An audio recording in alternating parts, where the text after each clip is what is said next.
Hello students, हमने fundamental units और complete supplementary units के बारे में डिस्कस कर लिया है। अब हमारा अगला टॉपिक है डिराइव्ड यूनिट्स और डिराइव्ड फिजिकल क्वांटिटीज़। जो डिराइव्ड यूनिट्स होती हैं या डिराइव्ड फिजिकल क्वांटिटीज़ जो होती हैं वो फंडामेंटल यूनिट्स की सहायता से डिराइव की जाती हैं। जैसे कि हम स्टार्ट करते हैं सिंपल वेलोसिटी से। वेलोसिटी जो फिजिकल क्वांटिटी है वो उसका फार्मूला होता है डिस्प्लेसमेंट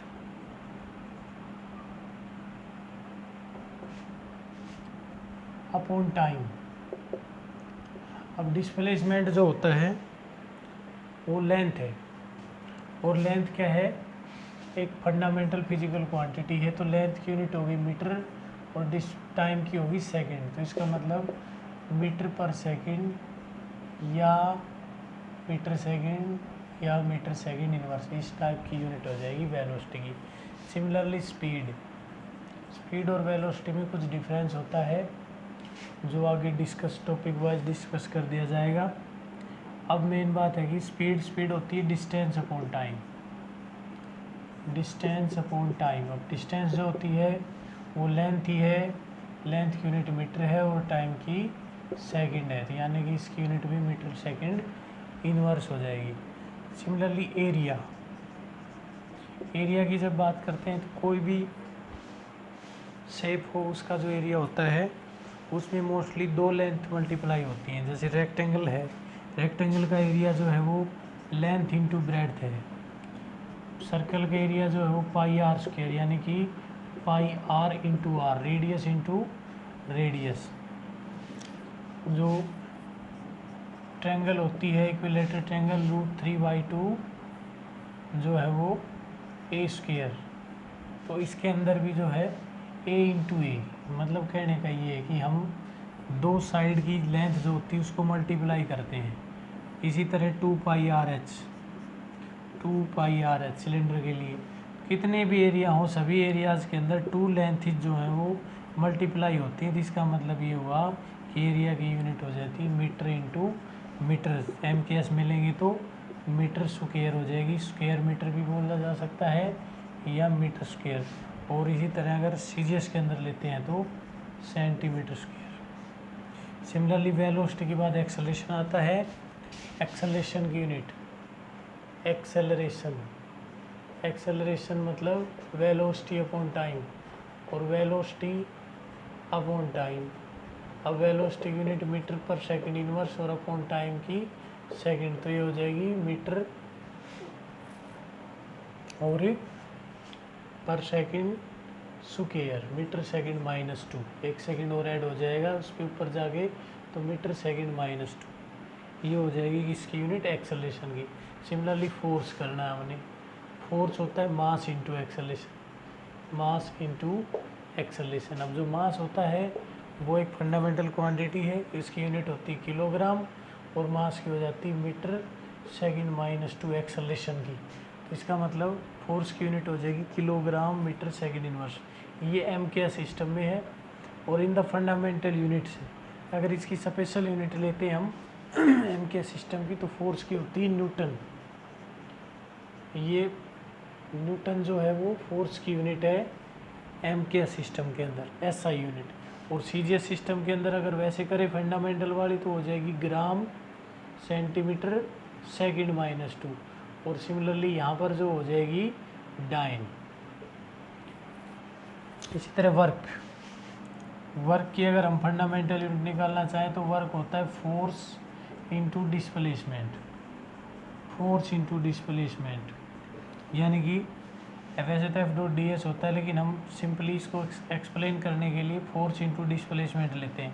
अब फोर्स की यूनिट जो होती है SI यूनिट होती है न्यूटन और डिस्प्लेसमेंट की मीटर। SI यूनिट तो हो जाएगी न्यूटन मीटर। और वैसे देखें फोर्स की टर्म में न्यूटन मीटर हो जाएगी। स्पेशल यूनिट होती है जूल वर्क की। इसी तरह और अगर हम फंडामेंटल क्वांटिटीज़ की टर्म में देखते हैं तो फोर्स की यूनिट ले रहे हैं यहाँ पर हम किलोग्राम मीटर सेकंड माइनस 2 और उसको मीटर से मल्टीप्लाई करें तो MKS की टर्म में, फंडामेंटल क्वांटिटीज़ की टर्म में जो है इसकी यूनिट आ जाएगी kilogram metre square second minus 2। ये जो यूनिट है ये SI यूनिट भी है और इन द फंडामेंटल क्वांटिटीज़ की टर्म के अंदर है। तो हमने देखा कि ये जितने भी एग्जांपल लिए हैं इन एग्जांपल्स के अंदर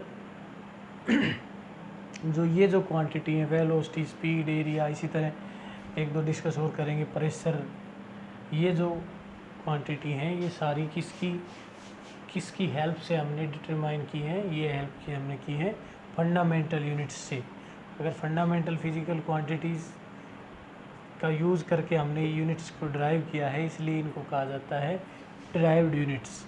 प्रेशर का जैसे डिस्कस करते हैं, प्रेशर जो है वो ये हो जाएगा। प्रेशर का जो फॉर्मूला होता है वो होता है force upon area, force per unit area, यानी कि फोर्स अपॉन एरिया। अब फोर्स की वैसे SI स्पेशल न्यूटन और एरिया की मीटर स्क्वायर, तो इसका मतलब न्यूटन मीटर माइनस 2, ये तो स्पेशल यूनिट है SI सिस्टम की। और अगर फंडामेंटल क्वांटिटीज़ की टर्म के अंदर देखते हैं तो ये हो जाएगी, फोर्स की आई थी हमारे पास kilogram metre second minus 2 upon metre square, तो एक मीटर से कैंसिल हो जाएगा, तो ये आ जाएगा हमारे पास kilogram metre minus 1 second minus 2। तो इस प्रकार हम देखते हैं कि फंडामेंटल यूनिट्स का यूज़ करके हम ड्राइव्ड यूनिट्स निकाल सकते हैं और वो अकॉर्डिंग टू सिस्टम होती हैं। वैसे प्रेशर की जो स्पेशल यूनिट होती है वो होती है पास्कल भी होती है, बार भी होती है, टोर भी होती है, एटमॉस्फेरिक प्रेशर भी होती है, लेकिन SI यूनिट पास्कल ली जाती है। तो इस प्रकार जो डिफरेंट फिजिकल क्वांटिटीज़ हैं, ड्राइव्ड फिजिकल क्वांटिटीज इनको कहते हैं, वो किससे अराइज होती हैं, फंडामेंटल फिजिकल क्वांटिटीज़ की हेल्प से। अब कुछ यूनिट जो हम इलेक्ट्रिसिटी की करते हैं फंडामेंटल्स की टर्म में, स्पेशल यूनिट्स इनकी।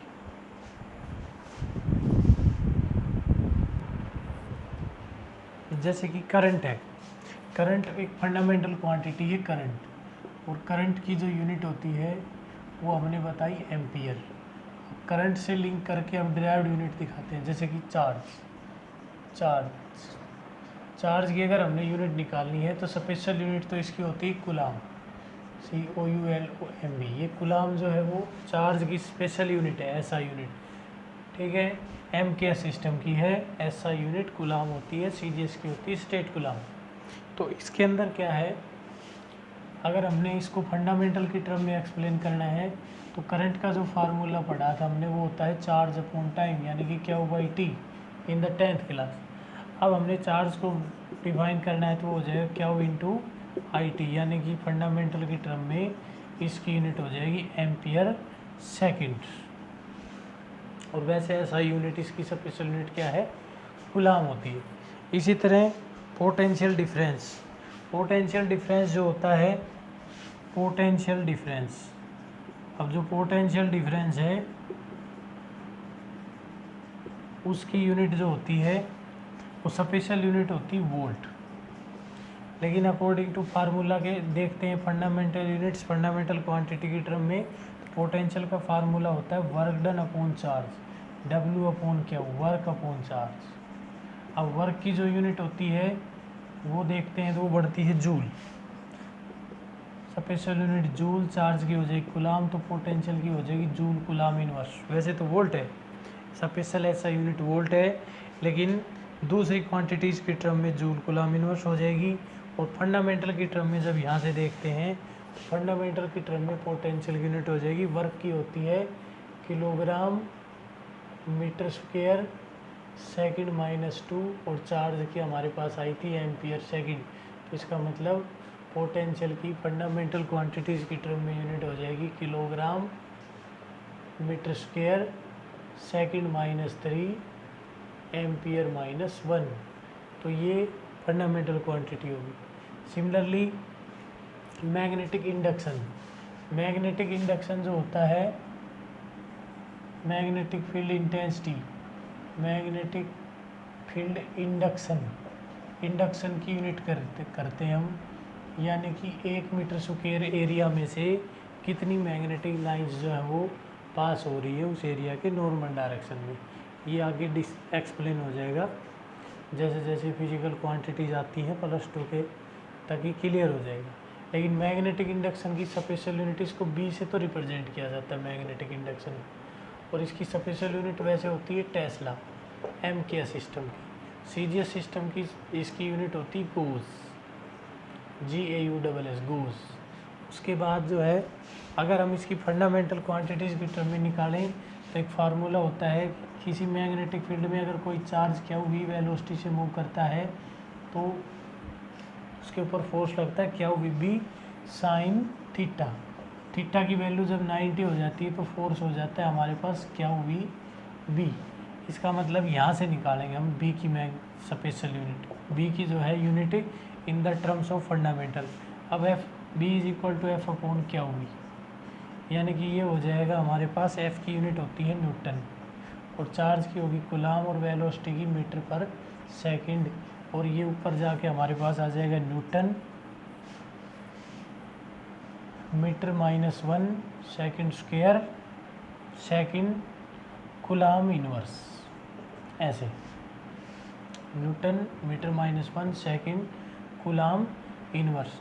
और कूलाम पर सेकंड एम्पियर भी होता है, तो इसकी यूनिट जो है यहाँ से अगर हम बढ़ाना चाहें, कूलाम इंटू सेकंड होता है एम्पियर सॉरी, तो न्यूटन इंटू मीटर इनवर्स ये यूनिट हो जाएगी। अब अगर यहाँ से फंडामेंटल क्वांटिटीज़ की टर्म में देखें तो न्यूटन फोर्स की है, फोर्स की फंडामेंटल क्वांटिटी की टर्म में यूनिट होती है किलोग्राम मीटर सेकंड -2, फिर एक हमारे पास मीटर इनवर्स है, और फिर हमारे पास सेकंड है, और फिर कूलाम इनवर्स है।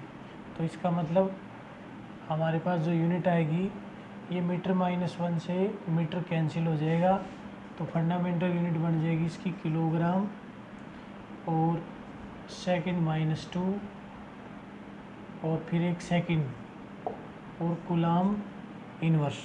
कूलाम को भी हम एम्पियर के अंदर कन्वर्ट करेंगे, तो इसका मतलब ये हुआ कि एक यहाँ से किलोग्राम, और ये बन जाएगा हमारे पास एक सेकंड कैंसिल हो गई second inverse coulomb inverse.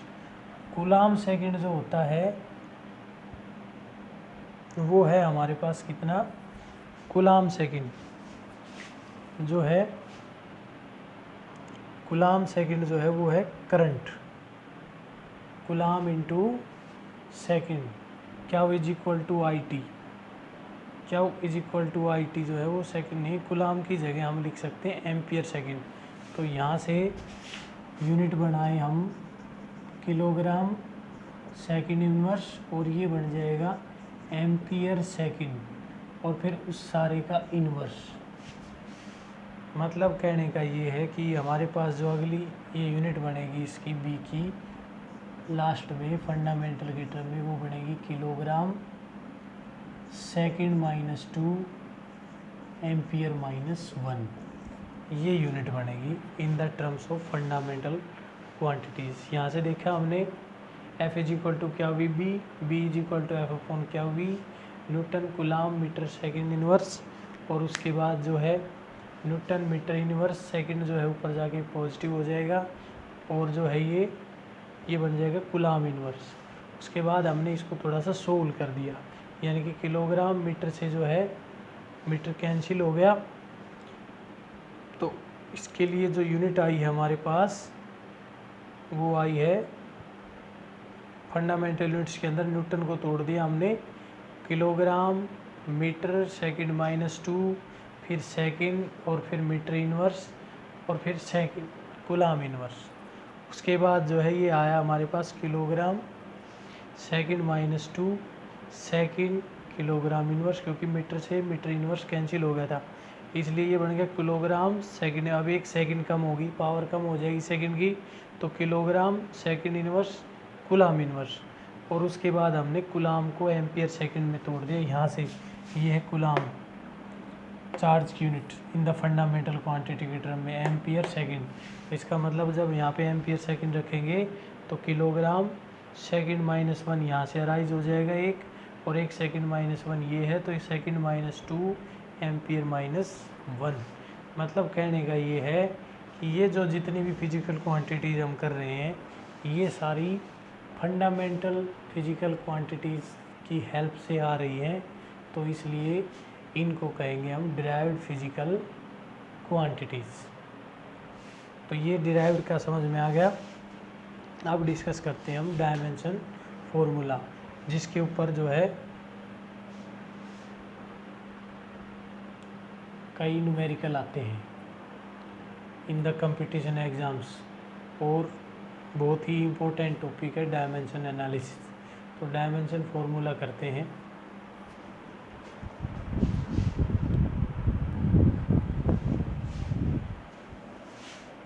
Dimension formula जो होता है उसकी एक्सप्रेशन है, इट इज़ एन एक्सप्रेशन, मतलब उसकी definition, it is an expression which tells us about the fundamental quantities that constitute the given physical quantity.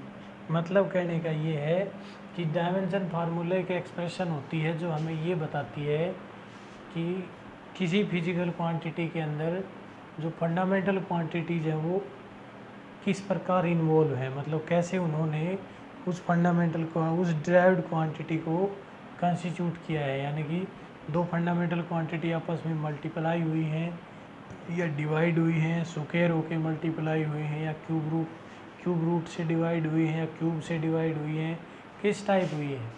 तो उससे पहले जो है डायमेंशन फार्मूला से पहले हमें 7 फंडामेंटल क्वांटिटीज़ का जो है ना डायमेंशन देखना है। अब जो 7 तो फंडामेंटल जो क्वांटिटीज़ हैं उनका डायमेंशन जो है वो ये होता है भाई, जैसे कि मास का डायमेंशन लिया जाता है m, लेंथ का डायमेंशन लिया जाता है l, टाइम का लिया जाता है t, मास का m, लेंथ का l, टाइम का t, कैपिटल LMT। ये तीनों फिजिकल क्वांटिटी जो होती हैं वो ज़्यादातर इन्वॉल्व होती है। मैं मोस्टली जो ड्राइव्ड क्वांटिटीज़ हैं उनके अंदर इन तीनों का ज़्यादा यूज होता है, तो इसीलिए इन तीनों को ही कंसिडर करके जो है डायमेंशन एनालिसिस यानी कि इसकी प्रॉब्लम की जाएगी। लेकिन डायमेंशन सभी फंडामेंटल क्वांटिटीज़ का होता है। मास का डायमेंशन m होता है, या मान लो कि इसका डायमेंशन फार्मूला m है, लेंथ का डायमेंशन फार्मूला l है, टाइम का डायमेंशन फार्मूला t है, करंट का जो डायमेंशन फार्मूला है वो है a। उसके बाद है टेम्परेचर की यूनिट हमने केल्विन ली थी, तो इसलिए टेम्परेचर का डायमेंशन फार्मूला हो जाएगा की, कैपिटल की ये। और उसके बाद है intensity of light, luminous intensity of light, इसका डायमेंशन फार्मूला होता है CD, यूनिट थी कैंडला, C कैपिटल D। और उसके बाद जो है क्वांटिटी ऑफ सब्सटेंस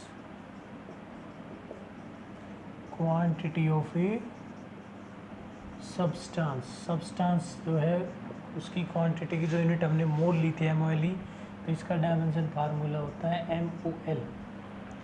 तो ये डायमेंशन है हमारे पास 7 फंडामेंटल क्वांटिटीज़ के, या डायमेंशन फार्मूले हैं 7 फंडामेंटल क्वांटिटीज़ के। अब और जो डिराइव्ड क्वांटिटीज़ हैं उनके अंदर हमने ये देखना है कि कौन सी फंडामेंटल फिजिकल क्वांटिटी कैसे इसके अंदर जो है इन्वॉल्व है, किस टाइप इस क्वांटिटी ने डिराइव्ड क्वांटिटी को, इन क्वांटिटीज़ ने डिराइव्ड क्वांटिटी को कंस्टिट्यूट किया है, बनाया है। जैसे हम सिंपली 1-2 एग्जांपल से समझाते हैं, फिर उस क्वांटिटीज़ के डायमेंशन फार्मूले प्लस उनकी यूनिट जो है उसके अकॉर्डिंग समझा दी जाएगी। अब जो है जैसे कि हमने वेलोसिटी ले लिया, मान लो वेलोसिटी। अब वेलोसिटी जो है उसकी यूनिट फार्मूला होता था डिस्प्लेसमेंट अपॉन टाइम, ये वेलोसिटी का फॉर्मूला है।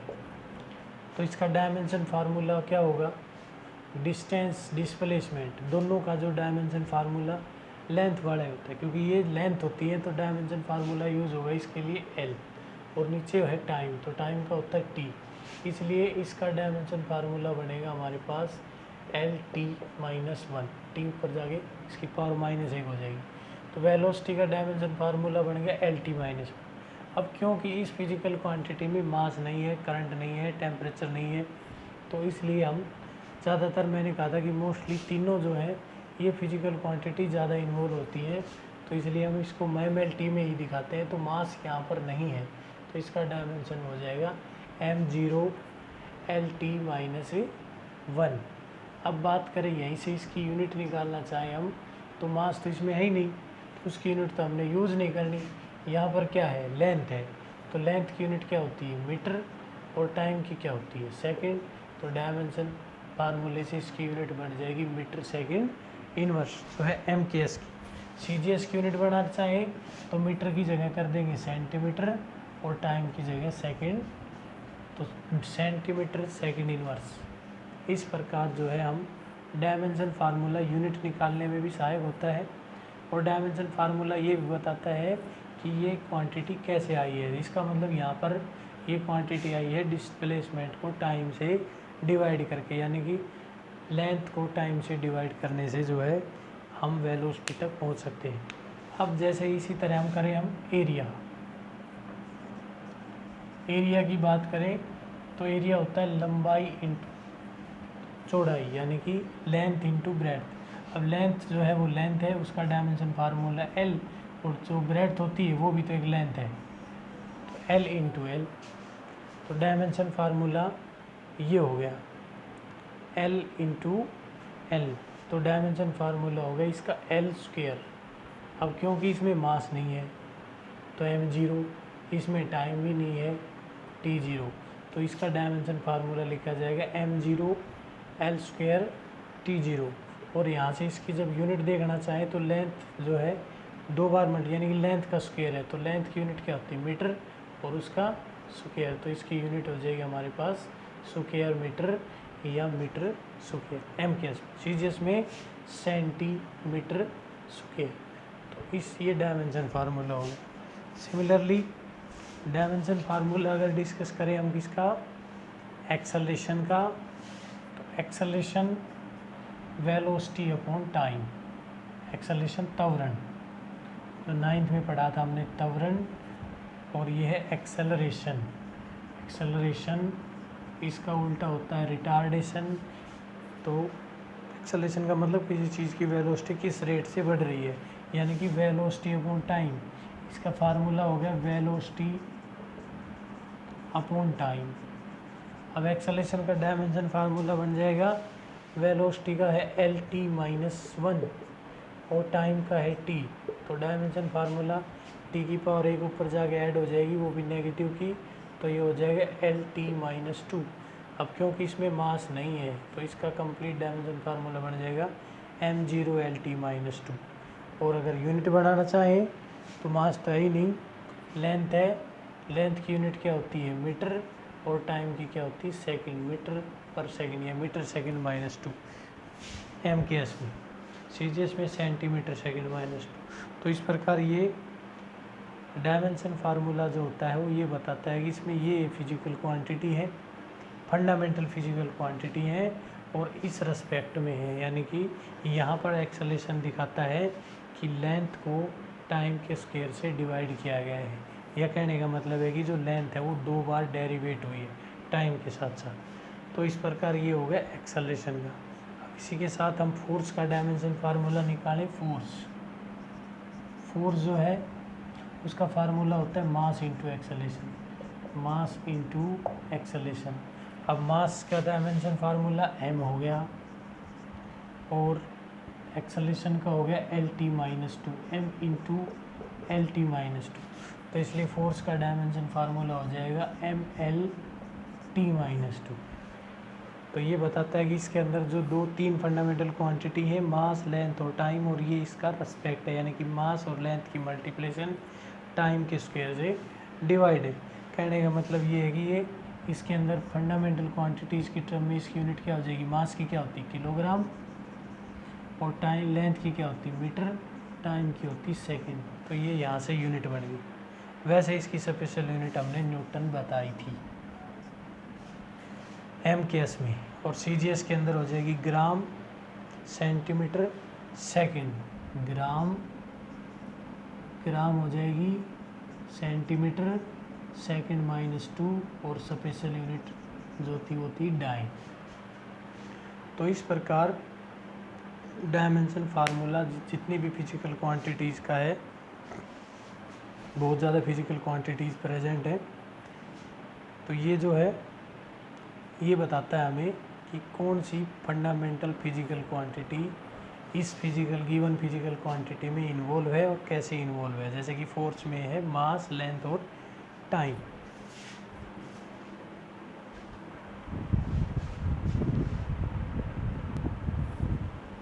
जैसे डायमेंशन फार्मूला बढ़ाएं वॉल्यूम का, वॉल्यूम, तो वॉल्यूम के अंदर हम देखते हैं जैसे कि LBH, लंबाई चौड़ाई इंटू ऊंचाई, लेंथ ब्रेड्थ हाइट, या हम लेते हैं 4/3 पाई आर क्यूब सफ़ियर के केस में, यानी कि लेंथ का क्यूब, रेडियस का क्यूब, तो रेडियस एक लेंथ ही होती है तो लेंथ का क्यूब, तो या पाई आर स्क्वायर एच, सिलेंडर के केस में उसका वॉल्यूम होता है सिलेंडर का पाई आर स्क्वायर एच।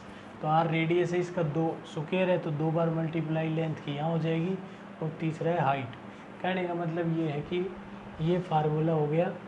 इन किसी भी फार्मूले के अकॉर्डिंग हम देखते हैं तो डायमेंशन फार्मूला जो है वो क्या बनेगा, लेंथ 3 बार मल्टीप्लाई हो रही है तो यानी कि L3, डायमेंशन फार्मूला बनेगा इसका L3। लेंथ, मास इसमें है नहीं, m0, L3, टाइम नहीं है T0। और रही बात इसकी यूनिट की, तो लेंथ 3 बार आपस में मल्टीप्लाई है तो इसकी यूनिट हो जाएगी मीटर क्यूब। ये इस प्रकार जो है हम यूनिट बनाते हैं, डायमेंशन फार्मूला बनाते हैं। अब वॉल्यूम से ही रिलेटेड अगली जो फिजिकल क्वांटिटी है वो है डेंसिटी। डेंसिटी सहती, तो वो होती है mass upon volume, mass upon volume. अब मास की जो यूनिट है वो किलोग्राम, और वैसे मास का डायमेंशन फार्मूला m, और नीचे वॉल्यूम का L3, तो इसका मतलब ये डायमेंशन फार्मूला हो जाएगा ml-3। टाइम इसमें है नहीं तो T0, और यूनिट यहाँ से देखेंगे तो मास की होती है किलोग्राम और लेंथ की होती है मीटर-3, किलोग्राम पर मीटर क्यूब। ऐसे भी बोला जा सकता है किलोग्राम पर मीटर। तो इस प्रकार ये डेंसिटी की होगी MKS सिस्टम के अंदर। ये डायमेंशन फार्मूला हो गया। MKS की यूनिट बनानी है तो मास को किलोग्राम में लेंगे, लेंथ को मीटर में लेंगे। CGS की बनानी है तो मास को ग्राम में ले लेंगे और लेंथ को सेंटीमीटर में ले लेंगे। डेंसिटी हो गया। उसके बाद हम चलते हैं प्रेशर या फोर्स। प्रेशर होता है फोर्स अपॉन एरिया। तो फोर्स की डायमेंशन फार्मूला निकाला था हमने mLT-2 अपॉन एरिया का है L2। तो इसका मतलब एक पावर कैंसिल हो जाएगी, यहाँ पर बचेगा MT-2/L, मतलब ये बन जाएगा mL-1 T-2।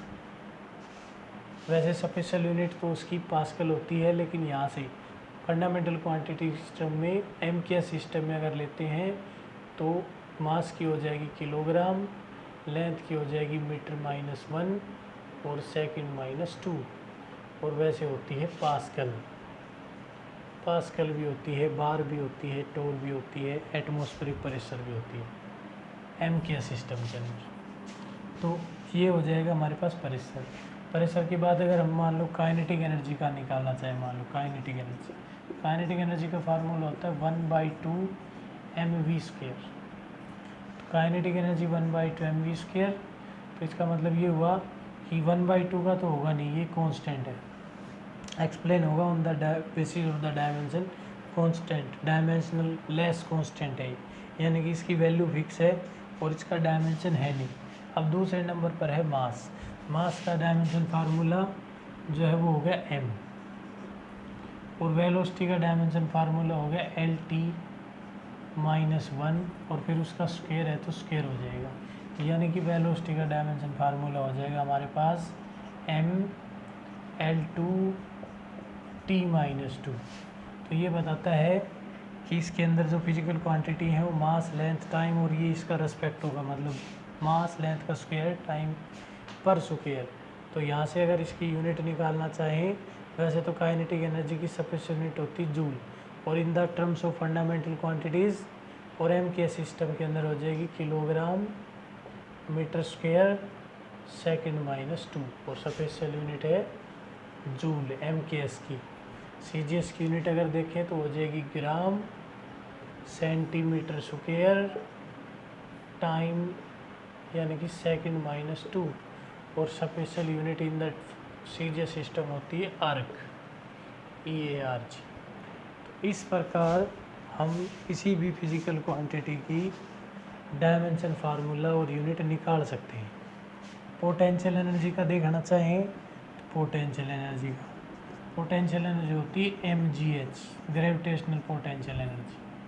अब ग्रेविटेशनल पोटेंशियल एनर्जी में m for mass, g for acceleration due to gravity, h for height. अब m फॉर मास का हो गया m, acceleration due to gravity acceleration है तो एक्सेलरेशन का होता है एल टी माइनस 2, और हाइट जो है वो लेंथ ही है, तो लेंथ का डायमेंशन फार्मूला हो गया l, यानी कि इसका फार्मूला हो गया ml2 t minus 2, m l और l की पावर 1 यहाँ से 2, ml2 t माइनस 2। बाकी यूनिट वही रहेगी सी G S, M k S, सी जी एस, बाकी ये जो है एनर्जी की जूल ही होती है, और ये डायमेंशन। सिमिलरली और कोई किसी भी टाइप की एनर्जी हो, सभी एनर्जीज का डायमेंशन फार्मूला यही होता है एनर्जी का। आगे है हमारे पास वर्क, मान लो इसी की वर्क, तो वर्क होता है force F dot S, formula है F dot S, force into displacement.